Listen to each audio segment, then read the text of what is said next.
मैं हरपाल सिंह जग्गी, अध्यक्ष All India Sikh Punjabi welfare council, कारवाक अध्यक्ष, लखनऊ गुरुद्वारा प्रबंधक कमेटी। आज किस संबंध में प्रेस कॉन्फ्रेंस कर रहे हैं? आज जो ये प्रेस कॉन्फ्रेंस आहूत हुई है, जो कि गुरुद्वारा पूरनपुर में आहूत हुई है, और मेरे साथ गुरुद्वारे के अध्यक्ष सरदार रणजीत सिंह जी और उनकी पूरी टीम यहाँ पर बैठी है। आज जो ये प्रेस कॉन्फ्रेंस हुई है, ये विशेषतः जो धर्मांतरण जो आप देख रहे हैं तराई क्षेत्र में हो रहा है, और मुख्यतः जो पीलीभीत की ग्राम सभाओं बलहार, टाटरगंज, बम्बनपुर और अन्य क्षेत्रों के अंदर जो ये कन्वर्जन हो रहा है, जो कन्वर्जन नेपाल के रास्ते से होके आ रहा है। नेपाल के रास्ते से प्रोटेस्टेंट्स जो पादरी हैं, जो यहाँ के नहीं है, नेपाल के, वो 2012 से और 2020 से प्रबल रूप से यहाँ पर कन्वर्जन के कार्य को करते आ रहे हैं, जिसमें टाटरगंज, बलहा, बम्बनपुरी, इन क्षेत्रों में जो संख्या लगभग सिखों की 20 से 22 हजार है, हजारों की संख्या में कन्वर्जन हुआ है। और इसी श्रृंखला के अंदर हमने फरवरी के अंदर यहाँ गुरमत समागम कराया था, ताकि सिख इतिहास का प्रचार हो सके, और स्वेच्छा से 30 लोगों ने अमृतपान किया। और उसके बाद निरंतर समस्या सिख समाज के ऊपर बढ़ती चली गई।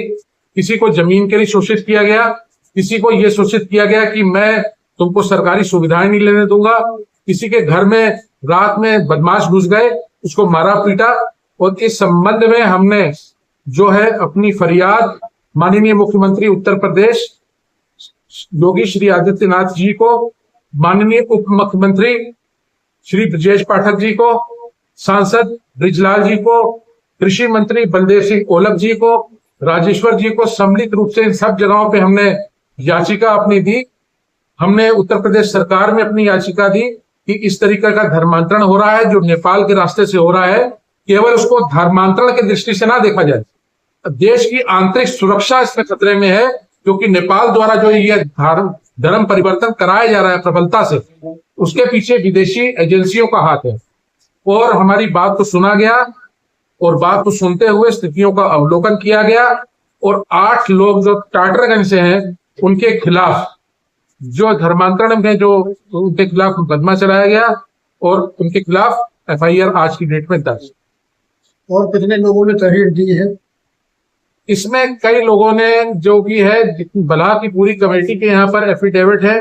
बलहा की कमेटी जिसमें कि उनके अध्यक्ष सरदार गुरदयाल सिंह जी, सरदार जरनैल सिंह जी, सरदार परमजीत सिंह जी, और जितने भी सदस्य यहाँ पर उनके हैं, मैं सबके नाम नहीं ले रहा हूँ, और जितने सदस्य हैं उन्होंने सबने बहुत बड़ा कार्य किया इस क्षेत्र में। क्योंकि मेरे को ये कहने में कहीं कोई शर्म नहीं है कि धर्म परिवर्तन को लेके हर समाज जो है उदासीन था। किसी ने ये नहीं सोचा, उन्होंने बोला कि धर्म परिवर्तन हो रहा है तो होने दो। पर आपके समाचार पत्र के माध्यम से, आपके चैनल के माध्यम से मैं ये बताना चाह रहा हूं कि जबरन धर्म परिवर्तन, संविधान इसकी इजाजत नहीं देता। स्वेच्छा के मुखौटे को पढ़ा के आप धर्म परिवर्तन नहीं कर सकते। आज जो पंजाब में आपने धर्म परिवर्तन देखा, और यहां पर जो धर्म परिवर्तन देखा, उसमें एक सबसे बड़ा कारक है अंधविश्वास। अंधविश्वास से जुड़ता है हिप्नोसिस, सम्मोहन, और उससे साथ जुड़ती है चंगियाई सभा। मैंने किसी के हाथ लगाया, वो ठीक हो गया, उसको गुरुद्वारों पे यकीन कम हो गया, उसको मंदिरों पे यकीन कम हो गया, उसको लगा कि इस तरीके से ठीक हो जाएगा। दूसरा कारण है जो हम सबको देखना है, सरकार को ही केवल नहीं देखना, वो निर्धनता। इस क्षेत्र के अंदर क्योंकि बाढ़ क्षेत्र है, नदी के कटान पे लोग बसते हैं कि खेती पानी के अंदर चल जाती, निर्धनता बहुत बड़ी है। निर्धनता के कारण यहाँ पर हुआ है। यहाँ पर शिक्षा का अभाव है, शिक्षा के कारण हुआ। यहाँ पर साधन आने का अभाव नहीं है, यहाँ पर रोड से अच्छे नहीं है। इन सबके चलते हुए नेपाल के द्वारा जो प्रोटेस्टेंट पादरी है, जो यहाँ के नहीं है, और अब कई अलग जगहों से भी आ रहे हैं, हरियाणा से भी आ रहे हैं, पंजाब के भी आ रहे हैं, इन सब ने सम्मिलित रूप से यहाँ की भोले वाली सिख जनता, और अगर इस तरफ हम चलते हैं तो थारुओं का जो है धर्मांतरण बहुत प्रबल तरीके से करना चालू कर दिया। और आज माननीय हमारे मुख्यमंत्री योगी आदित्यनाथ जी इसको बहुत अच्छी तरह से देख रहे हैं, उनकी पूरी सरकार देख रही है, पूरा पुलिस प्रशासन देख रहा है, पर इससे केवल नहीं कुछ हो गया। हम सब भारत के वासी हैं, हम सब विभिन्न धार्मिक संगठनों के हैं। यहाँ का गुरुद्वारा जो है, जिस गुरुद्वारे में बैठे हैं, ये एक बहुत बड़ी हस्ती है यहाँ का पूरनपुर का गुरुद्वारा, और नानकपुर की कमेटी भी जुड़ी है। सुखदेव सिंह जी नानक मत्ते से, ये बेसिकली डायरेक्टर है वहां के, नानक मत्ते से आए हैं। आज सबको एक साथ मिलकर आवाज उठानी पड़ेगी, क्योंकि ये देश की आंतरिक सुरक्षा के ऊपर है।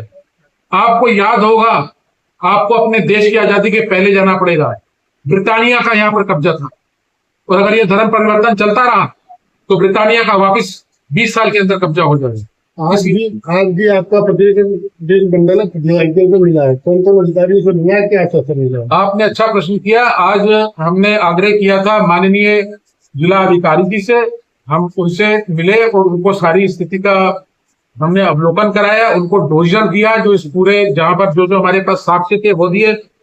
और इसी श्रृंखला में हमें एसएसपी साहब जादव जी को भी हमने सारी चीजें यहाँ पर चीजों को अवगत कराया। हमने ये भी बताया कि ये मुद्दा केवल अब उत्तर प्रदेश का नहीं रह गया, ये मुद्दा शिरोमणि गुरुद्वारा प्रबंधक कमेटी का हो गया। जितने भी सिख संगठन इस देश में है सबका हो गया है, और सबकी ये आवाज है कि जो ये असंवैधानिक रूप से जबरन धर्म परिवर्तन कराया जा रहा है, जो लोभ पर आधारित है, अंधविश्वास पर आधारित है, ब्लैकमेलिंग पे आधारित है, इसको तत्काल बंद कराया जाएगा और कराया जाए। निघासन के अंदर भी अभी ऐसी सूचनाएं आ रही हैं कि वहां भी प्रबलता से इस चीज में जो भी लोग वहां पर एजेंसियों के हैं वो अग्रसर हैं। हमें किसी भी धर्म विशेष, खासतौर से ईसाई धर्म से हमें कोई परहेज नहीं है। वो अपना धर्म माने, स्वेच्छा से माने, उनके लिए पूरी इजाजत है। हर धर्म अपना, हिंदुस्तान का जो संविधान है वो इजाजत देता है। ये गंगा जमुनी तहजीब का देश है, यहाँ हिंदू मुस्लिम सिख ईसाई सब मिलकर रहते हैं। पर हमारा ये कहने का मतलब है, आप अपने अपने फील्ड्स में चलिए, आप दूसरे के धर्म को डिस्टर्ब ना करिए।